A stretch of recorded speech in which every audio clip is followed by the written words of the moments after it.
Bonjour, bienvenue dans Lex Inside, l'émission qui donne du sens à l'actualité juridique, du droit et rien que du droit. Au programme de ce numéro, on va parler de forfait jour, comment éviter les contentieux avec Émilie Méridjen, avocat chez Secri Valentin Zérouk.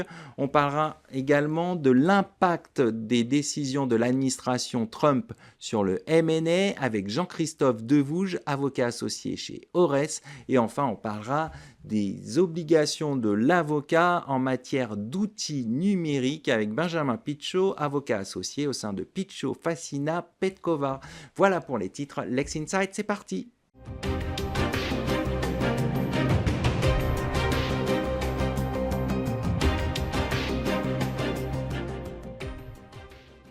Forfait jour, comment éviter les contentieux? On en parle tout de suite avec mon invité, Émilie Méridjen, associée au sein du cabinet Secri Valentin Zérouk. Émilie Méridjen, bonjour. Bonjour Arnaud.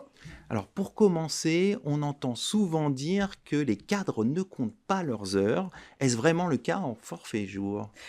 Alors, c'est une idée reçue parce que le forfait jour ne signifie pas que les cadres peuvent travailler sans limite. Et l'Europe y veille de manière stricte. Il y a un certain nombre de garanties qui doivent être appliquées aux cadres au forfait jour, que ce soit en termes de repos quotidien, au moins 11 heures consécutives, repos hebdomadaire, au moins 35 heures consécutives, et puis un maximum de nombre de jours dans l'année, maximum 218, qui peut être augmenté, mais sous certaines conditions et avec des contreparties, bien sûr. Alors rappelez peut-être le cadre du forfait jour, à qui il s'adresse, comment ça fonctionne? Alors, le cadre du forfait jour, d'abord, c'est une modalité d'organisation du temps de travail comme une autre, D'accord. qui va s'adresser à des salariés qui sont autonomes dans la gestion de leur emploi du temps. Ça veut dire quoi, autonome? Autonome, ça veut dire que c'est globalement eux qui décident de qu'est-ce qu'ils font et à quel moment de la journée, pas forcément qu'ils décident de venir au travail ou pas, évidemment. Mais ils ont une certaine flexibilité dans l'organisation de leur travail dans le cours de la journée. D'accord. Ça, c'est encadré évidemment par des conditions. Donc, pour être valable, un forfait jour doit reposer principalement sur 3 conditions. La première, c'est qu'évidemment, le salarié concerné doit remplir cette condition d'autonomie. Si on met au forfait jour un salarié qui est très bas dans l'échelon hiérarchique, ça ne fonctionnera pas. Ensuite, il y a des conditions de texte, c'est-à-dire qu'un forfait jour doit être encadré par soit un accord d'entreprise au sein de votre entreprise, soit un accord de branche au niveau de la convention collective. Et que ce soit l'accord d'entreprise ou l'accord de branche, ils doivent respecter des conditions de validité qui sont très strictes. D'accord. Et auxquelles les tribunaux veillent régulièrement. Ça, c'est pour la deuxième condition. Et la troisième condition que certains oublient parfois, c'est que chaque salarié concerné doit, en plus de l'accord, signer ce qu'on appelle une convention individuelle de forfait, dans D'accord. laquelle on lui rappelle le fonctionnement du forfait et il confirme son accord. Alors on en sait plus maintenant sur le cadre du forfait jour. Quelles sont les obligations de l'employeur en la matière? Alors, les obligations de l'employeur, elles concernent essentiellement la garantie de la santé et de la sécurité du collaborateur. Parce qu'évidemment, si on part du principe qu'on n'a plus de référence horaire à part le repos dont je vous ai parlé, ça peut conduire à des excès. Donc les garanties et les obligations, elles concernent le suivi de la charge de travail, donc il doit y avoir un décompte régulier selon un certain formalisme, des entretiens annuels, un ou plusieurs, selon l'accord qui a institué le forfait jour, qui ont spécifiquement pour objet de parler de la charge de travail, de l'équilibre entre la vie personnelle et la vie professionnelle. C'est indispensable. Et la troisième condition, la troisième obligation, c'est la mise en place de dispositifs qui permettent de s'assurer de la santé du salarié et notamment du respect de cette obligation de déconnexion dont vous avez déjà parlé. Alors, on a vu les différentes obligations qui incombent à l'employeur. Concrètement, quels sont les risques pour l'employeur qui ne respecterait pas ces obligations? Alors, les risques, ils sont extrêmement sévères puisque l'organisation du travail par défaut en droit français, c'est les 35 heures, les fameuses 35 heures que tout le monde connaît. Si vous mettez en place un forfait jour qui ne répond pas à l'une des conditions dont je vous ai parlé ou dont les obligations de suivi ne sont pas respectées, le forfait jour tombe. Juridiquement, ça a d'autres qualifications, mais globalement, D'accord. il n'est pas valable. Et donc, rétroactivement, le salarié est considéré comme ayant travaillé 35 heures par semaine. Naturellement, les cadres au forfait travaillent souvent plus que 35 heures par semaine. Et donc, dans ce cas-là, l'employeur est exposé à un risque important de rappel d'heures supplémentaires. Je précise qu'il y a une prescription de 3 ans, mais aussi à des risques de condamnation en termes de repos compensateur, en termes de dommages-intérêts pour ne pas avoir respecté les obligations du forfait. Voilà, donc ça peut coûter extrêmement cher. Donc on voit que les sanctions sont plutôt sévères. On constate aujourd'hui une augmentation des contentieux sur ces conventions de forfait jour. Comment vous expliquez ce phénomène ? Alors, c'est un vrai sujet et c'est pas un hasard. Dans l'inconscient collectif, le cadre ne compte pas ses heures et travaille sans limite. Le forfait jour, c'est ce fameux régime dérogatoire et très encadré, comme je vous l'ai expliqué. Dans un grand nombre d'entreprises, les forfaits jours ne sont pas correctement soit mis en place, parce qu'il n'y a pas d'accord ou l'accord n'est pas valable, soit ils ne sont pas correctement suivis. Dans ces cas-là, je vous l'ai expliqué, les risques encourus sont importants et les salariés sont aujourd'hui de mieux en mieux informés sur leurs droits. D'où l'augmentation exponentielle des contentieux. En qualité de conseiller prud'homal, je peux vous dire qu'il y a quasiment l'intégralité des dossiers en encadrement où on a une contestation, une remise en cause de la convention de forfait avec des demandes d'heures supplémentaires. Ça peut chiffrer en centaines de milliers d'euros. Donc la vigilance est de mise sur ce sujet. Tout à fait. Alors justement, pour éviter d'aller au contentieux, est-ce qu'il n'y a pas un enjeu de formation des RH et des managers pour que justement éviter le contentieux ? Alors merci de me poser cette question parce que je prône pour une meilleure formation et sensibilisation de tous les acteurs au sein de l'entreprise. Les DRH en général sont suffisamment formés, mais chaque manager est en réalité un RH de proximité puisque c'est lui qui va suivre au quotidien la durée du travail de ses collaborateurs. Et si parmi eux, il y a des cadres au forfait, le risque que le forfait ne soit pas suivi ou incorrectement suivi fait encourir un risque financier très fort pour l'entreprise.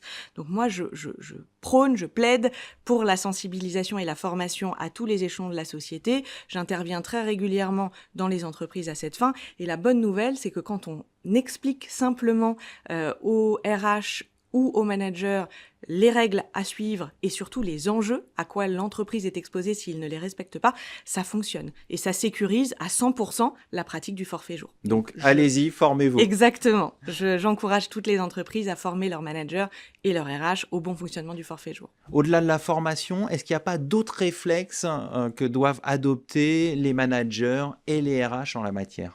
Alors, si on en a aujourd'hui avec notamment le développement du télétravail, ce qu'on voit, c'est que dans le forfait jour, on n'a pas d'heures de travail fixées et en parallèle avec le télétravail, on a une grande flexibilité. Il y a énormément de personnes qui, à 4 heures, vont chercher leur enfant à l'école pour retravailler jusqu'à 22 heures. Ça implique potentiellement des risques, notamment sur ces heures de repos. Donc, dans cette souplesse qu'on institue de gré à gré entre employeurs et salariés pour donner de la flexibilité aux collaborateurs qui le souhaitent, garder quand même un cadre et préciser des amplitudes horaires maximales, veiller à tracer cette souplesse pour que vous puissiez en faire état le cas échéant si le salarié se retourne contre vous. Au-delà de ce message, est-ce qu'il n'y a pas d'autres bonnes pratiques à recommander aux entreprises ? Vous avez parlé de formation. Oui.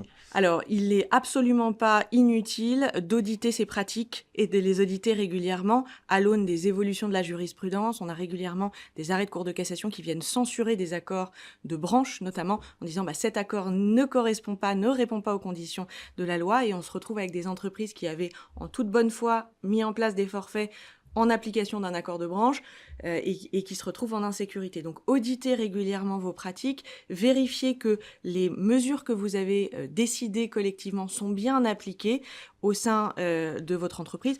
Pour moi, une très bonne manière de faire, quand vous avez des managers qui ont un bonus, par exemple, avec des objectifs à atteindre, quand vous mettez parmi ces objectifs le fait de veiller au bon suivi des outils du forfait jour, étonnamment, les pratiques sont au cordeau et vous vous retrouvez en pleine sécurité sur votre forfait jour. Exactement. Donc, l'incitation financière fonctionne bien. Voilà, c'est ma dernière recommandation. On va terminer là-dessus. Merci Émilie Mérijen. Je rappelle que vous êtes associée au sein du cabinet Secret Valentin Zéroux. Merci Arnaud. Tout de suite, l'émission continue. On va parler de l'impact des décisions de l'administration Trump sur le M&A.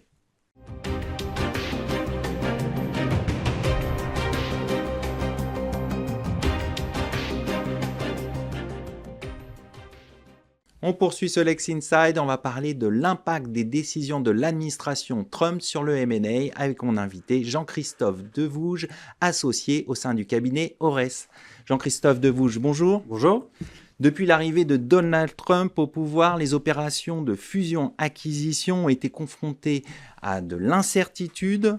Dans ce contexte, comment analysez-vous les premières mesures de l'administration Trump et comment elles influencent les perspectives sur le M&A? Oui, tout à fait. Alors effectivement, on en parlait avant de commencer, hein, on a un tempo politique très rapide avec des mesures qui sont annoncées très rapidement. Donc le début d'année a été assez poussif sur le M&A.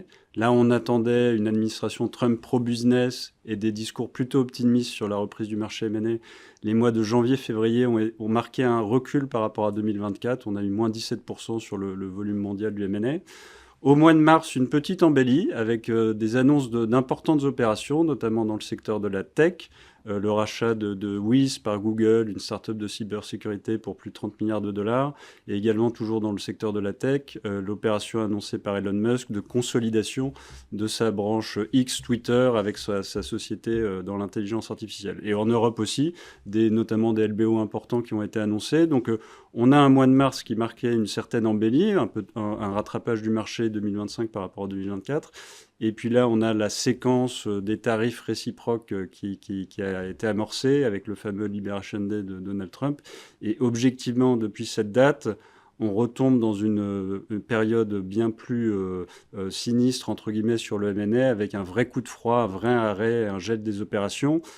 Qu'on l'on observe bien en marché de capitaux, avec la volatilité très importante des cours. Et donc, vous avez un marché, notamment des IPO, qui est totalement figé, que ce soit aux États-Unis ou en Europe. Donc, à voir si la tendance se poursuit. Ça dépendra aussi Est-ce qu'on a une accalmie sur le plan géopolitique? On a là une suspension des mesures annoncées par Donald Trump. Est-ce qu'au bout de ce délai, les choses se tassent et reviennent un peu dans l'ordre? Ou est-ce qu'on reste dans cette séquence où toutes les semaines, quelque chose peut changer avec une extrême volatilité, encore une fois, des cours? Ce qui est intéressant aussi de noter, c'est qu'un certain nombre d'acteurs, peut-être, n'auront pas le luxe de pouvoir attendre que les choses se résolvent avec un certain nombre de fonds qui ont des contraintes de remontée de certaines ressources de flux envers leurs investisseurs et qui devront peut-être pouvoir quand même se lancer dans le marché du M&A en dépit d'une situation qui, d'ici quelques semaines, n'apparaîtrait pas comme totalement résolue. Donc voilà, en tout cas, pour un état des lieux du marché, pour ce début d'année déjà bien emmanché. Pour bien comprendre, quelles sont les conséquences pratiques? Alors les conséquences pratiques sur les deals, hein, et notamment sur les discussions en cours, je pense qu'il y a trois aspects qui sont particulièrement importants. Le premier, c'est le prix.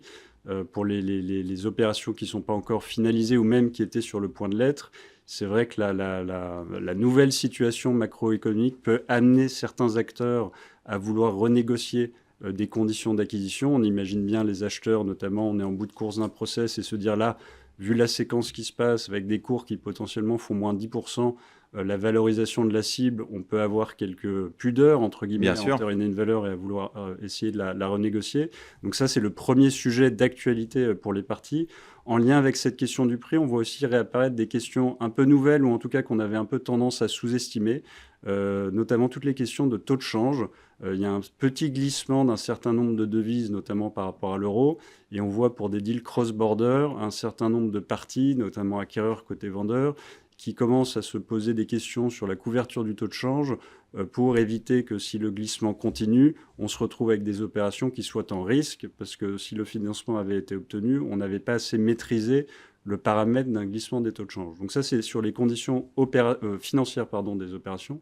L'autre point qui est intéressant, c'est tout ce qui concerne ce qu'on appelle la deal certainty, le fait qu'une opération annoncée ou signée va se réaliser.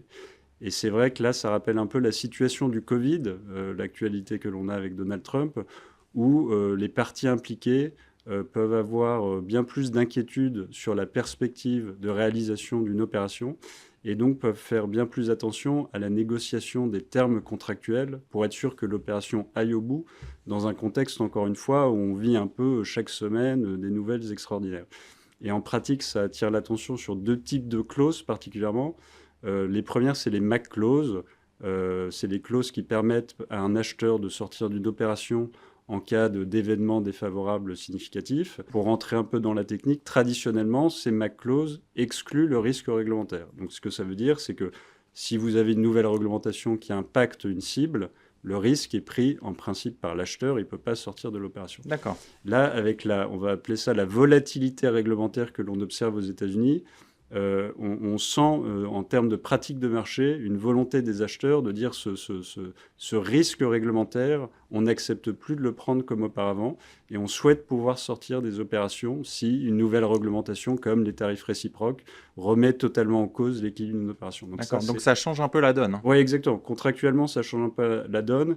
Et au-delà de ça, l'autre aspect qui est aussi important, c'est toutes les clauses de gestion de la période entre le signing, la signature d'une opération et sa réalisation, où là, vous devez trouver un équilibre entre la possibilité pour le vendeur de réagir à des événements comme on les a constatés ces dernières semaines en termes de tarifs réciproques, etc., et donner en même temps à l'acheteur une certaine sécurité sur le fait que la consistance de la cible ne va pas bouger.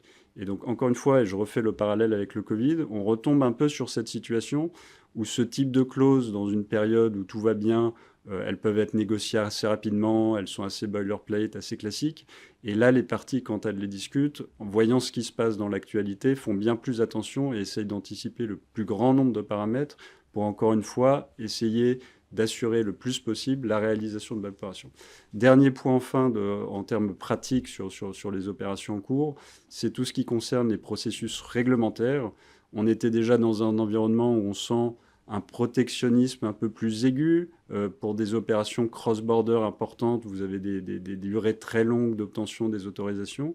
Donc là, on sent que ça ne va pas s'améliorer de ce point de vue, qu'on va continuer dans cette tendance avec une multiplication de réglementations, investissements étrangers, etc., en Europe, aux États-Unis, d'autres zones dans le monde, donc qui rendent des deals cross-border plus compliqués, et aussi l'apparition de problématiques un peu nouvelles, avec une administration américaine qui, là, est très sensible sur des questions de free speech, liberté d'expression, d'inclusion, diversité. Voilà, exactement. Et ça, c'est un peu des questions nouvelles, notamment pour des questions européennes. On n'a pas forcément l'habitude d'anticiper ces éléments pour anticiper comment sera perçue une opération par des acteurs et des autorités réglementaires. Donc encore une fois, c'est un point qui a un impact très concret sur les opérations. Et également, pour l'anecdote, un point que j'entendais à une conférence américaine, vous avez tous entendu la politique Dodge avec Elon Musk et sa tronçonneuse. Au-delà de l'anecdote, c'est un vrai impact aussi pour les autorités de régulation américaines qui sont chargées de surveiller les opérations, parce que pour eux, concrètement, ça veut dire moins de locaux, moins de staff, moins de personnel. Et donc, on voit aussi en pratique des autorités pour lesquelles statuer rapidement sur une opération, c'est de plus en plus compliqué parce qu'elles ont moins de personnes capables de les gérer. Et donc ça aussi, c'est un aspect pour les opérateurs à anticiper parce que ça rajoute une contrainte supplémentaire de calendrier. Donc les deals sont plus compliqués, mais malgré tout, est-ce qu'il n'y a pas des opportunités dans ce contexte? Je fais le parallèle par exemple avec le Covid, où on a vu plein de solutions de dématérialisation qui ont profité de la crise du Covid pour sortir et créer du business, de l'activité. Non, exactement. Je pense que c'est un très bon parallèle qui nous montre qu'une fois que les acteurs intègrent, on va dire, un changement de paradigme ou une dimension macroéconomique nouvelle, on peut développer des opérations nouvelles ou s'adapter. Là, on est encore dans une vague, dans un momentum, j'ai envie de dire, où tout le monde un peu attend de voir où les choses vont se situer. Donc, les choses ne sont pas encore très stables. Mais c'est vrai qu'une fois qu'on va y arriver, il ne faut pas en conclure que c'est la fin du M&A, etc. Pas du tout, les acteurs vont s'adapter. Et sur cette politique America First, en contrepoint, on peut observer qu'elle peut aussi amener un certain nombre d'acteurs, notamment européens, à privilégier un peu à nouveau le vieux continent. Et c'est intéressant d'observer qu'on a également en parallèle de ce momentum, une vraie politique d'intégration européenne qui est bien plus marquée, avec une volonté, par exemple, en termes d'union de marché de capitaux, etc. Et donc, notamment pour les acteurs industriels européens, c'est peut-être une fenêtre pour faire revenir au premier plan des opérations européennes qui susciteraient peut-être moins de problèmes que des opérations, notamment transatlantiques. On va conclure là-dessus. Merci Jean-Christophe Devouge. Je rappelle que vous êtes associé au sein du cabinet Ores. Merci à vous. Tout de suite, l'émission continue. On va parler outils numériques et respect des obligations de l'avocat.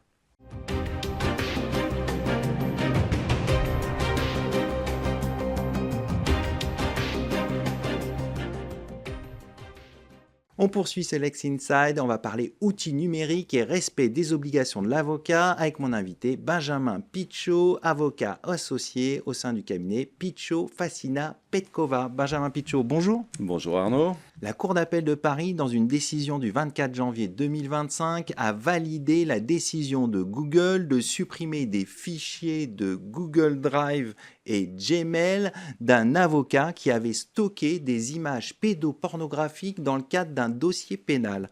Pouvez-vous nous rappeler les faits de cette décision de la Cour d'appel de Paris ? Alors c'est une décision très importante qui est effectivement rendue par la Cour d'appel de Paris après une décision de première instance.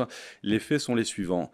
Un avocat utilise, conformément aux conditions générales de service de Google, deux services sur Google. D'une part, le Google Drive pour stocker des données qu'il utilise à titre professionnel et personnel, et d'autre part, sa messagerie Gmail qu'il utilise là aussi à titre personnel et à titre professionnel. Il est pénaliste, il assure la défense d'un prévenu qui est poursuivi pour détention d'images pédopornographiques. La juridiction lui envoie, comme tout pénaliste, le dossier pénal qu'il stocke sur le Google Drive, et dans ce dossier figurent 77 images pédopornographiques. Google est un hébergeur au sens de la loi sur la confiance dans l'économie numérique. À titre d'hébergeur, il n'a pas à vérifier le contenu de ce qui est sur ses serveurs, pour simplifier un peu. D'accord. Il n'en demeure pas moins qu'il met en œuvre un algorithme qui s'occupe, au titre des dispositifs notamment américains de lutte contre la pédopornographie, le trafic d'enfants, qui lutte donc contre ces infractions et qui vérifie la détention et le stockage sur ces serveurs de ce type de données. Lorsque l'algorithme découvre ce stockage par l'avocat pénaliste qui, rappelons-le, encore une fois, détenait ces dossiers parfaitement légitimement dans le cadre de son activité professionnelle, il décide purement et simplement, d'une part, de supprimer la totalité des comptes et des données, premier temps, et deuxièmement, de signaler cet avocat aux autorités américaines de lutte contre le trafic d'enfants et la pédopornographie. D'accord. Donc l'avocat a tout perdu du jour au lendemain. Quelle est la portée de cette décision pour les avocats ? Quelles sont les conséquences ? Alors les conséquences sont immenses et c'est un avertissement qui est absolument très clair. D'une part, il n'y a même pas eu de mise en demeure, donc c'était très discuté devant la Cour d'appel de Paris, puisque les conditions générales de service de Google disaient qu'en cas de difficultés telles que effectivement le stockage d'éléments pédopornographiques, Google pouvait immédiatement supprimer les accès. Donc il a tout perdu, j'insiste lourdement, les conséquences sont énormes, non seulement pour les pénalistes, qui évidemment vont manipuler des données, mais il y a un avertissement qui est plus large, qui est destiné à la profession, qui est de dire, attention, dans une certaine mesure, nous ne pouvons pas, nous, avocats, mélanger ou utiliser des services qui sont destinés très légitimement au grand public dans le cadre de notre activité professionnelle. Ce qui était âprement discuté devant la Cour d'appel était en réalité une mise en balance de deux intérêts qui sont contradictoires. D'une part, la nécessité de la défense, qui imposait à cet avocat de détenir ces fichiers, de pouvoir les utiliser, et d'autre part, la lutte contre, effectivement, le trafic d'enfants, la pédocriminalité. Et en l'espèce, la Cour d'appel a fait privilégier ce deuxième principe en ne s'intéressant même pas, en ne reprochant pas à Google, plus précisément, de chercher à s'intéresser à la légitimité de la détention des fichiers par cet avocat. Donc pour tous les avocats, non seulement pour les pénalistes, mais pour tous les avocats, c'est un avertissement très clair qui consiste à dire les raisons de la détention de données sensibles, de fichiers sensibles, en fait, passeront après la modération qui sera imposée par des principes supérieurs, selon la loi américaine, selon les obligations de Google, selon les obligations en réalité de tout opérateur et selon la loi nationale. Quelles sont les précautions que les avocats doivent prendre pour éviter ces mésaventures ? Alors, il y a bien sûr des précautions de droit commun que je n'ai pas besoin de rappeler, le rappel du secret de l'instruction, on ne fait pas circuler les fichiers.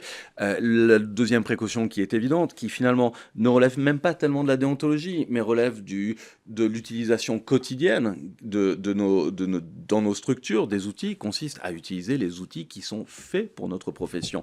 Il existe soit des outils qui sont développés à l'intérieur de notre profession, qui permettent de s'assurer ici de la tranquillité de l'utilisation, de la sécurité des échanges.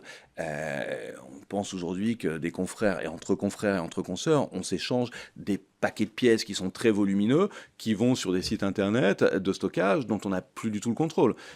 Les outils qui sont développés par la profession, normalement, garantissent ça. Et puis, il y a des opérateurs privés qui sont aussi spécialisés dans le marché des avocats, qui s'adressent à notre profession et qui, nous l'espérons, garantissent là aussi le respect de nos obligations déontologiques, non seulement pour le secret professionnel, mais aussi contre l'intrusion d'entités étrangères, de pays étrangers, qui pourraient légitimement, effectivement, chercher à accéder à ces données. Donc en résumé, il y a des solutions qui existent sur le marché, les solutions de la profession et des solutions privées qui garantissent la sécurité des données. Et c'est exactement cela, d'autant que cet avocat avait introduit une requête, et il faut saluer son combat entre nous, hein, puisqu'il s'est battu âprement.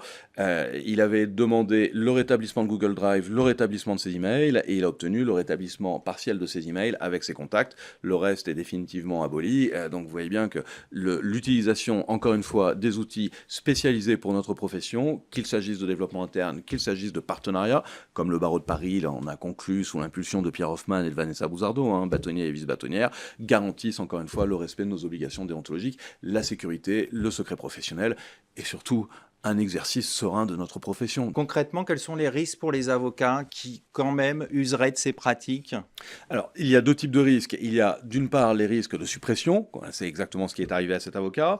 Il y a d'autre part des risques de fuite des données. Quand on est avocat, on manipule quand même des données qui sont sensibles, les données de nos clients. On reçoit ces données et on reçoit ces données qui sont sensibles, dont on doit garantir la conservation dans le respect du secret professionnel. Elles ne peuvent pas circuler, elles ne peuvent pas faire l'objet d'intrusion, encore une fois, d'un organisme public ou privé étranger. Donc il faut être très attentif à qui on envoie et chez qui on stocke ces données. Alors, tout n'est pas parfait, tout n'est pas, encore une fois, facile à déterminer, mais voilà, il y a, encore une fois, ces possibilités qui nous permettent de garantir cette absence de danger. Après, on pourrait s'intéresser aux obligations disciplinaires, à la violation éventuellement. Quels sont les risques sur ce point-là ? Je pense que ça allait un peu loin aujourd'hui là-dessus. L'avocat n'est jamais un certificateur de ses pièces, de ses données, donc il serait là aussi un peu aberrant de lui reprocher d'avoir fait usage, à mon avis, de cela. Dans une en dystopie juridique, il n'est pas impossible de réfléchir sur une telle faute professionnelle de l'avocat. Moi, je me refuse à le faire aujourd'hui, ça n'est pas l'objectif. L'objectif est encore une fois de rappeler ces éléments essentiels pour dire que les outils alors, de la profession ou extérieurs à la profession, mais les outils grand public ne correspondent pas à nos usages. Ils ne correspondent pas à nos usages. Donc, dans cette simple mesure, le fait... Et cela avait été aussi discuté devant la Cour d'appel de Paris. Je crois que c'est l'un des éléments qui, éventuellement, ont pu orienter l'arrêt de la Cour d'appel de Paris. C'est remarquer que cet avocat faisait un usage mixte de ces outils, à la fois professionnel et à la fois personnel. Et on voit ce danger, en réalité. Bien sûr. C'est-à-dire que, voilà... Il y a un mélange des genres qui crée ce problème. Qui crée ce problème et qui crée la légitimité, en réalité, pour les opérateurs, pour les hébergeurs, à nous mettre à risque, à nous mettre en danger et à utiliser les données comme ils ont envie de les utiliser, voire à les supprimer lorsque c'est nécessaire.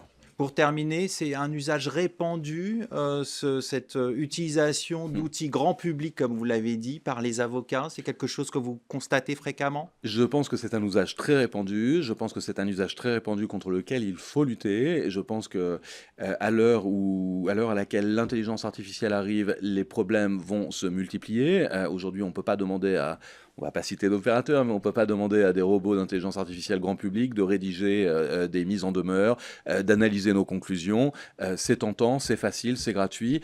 C'est un truisme de le dire, mais si c'est gratuit, c'est nous le produit. Il est temps effectivement de migrer vers des outils un peu plus sécurisés. Ça va être le mot de la fin. Merci Benjamin Pitchot. Je rappelle que vous êtes associé au sein du cabinet Pitchot Fasina Petkova. Merci monsieur. C'est la fin de cette émission. Merci à toutes et à tous pour votre fidélité. Restez curieux et informés. À très bientôt sur Be Smart for Change.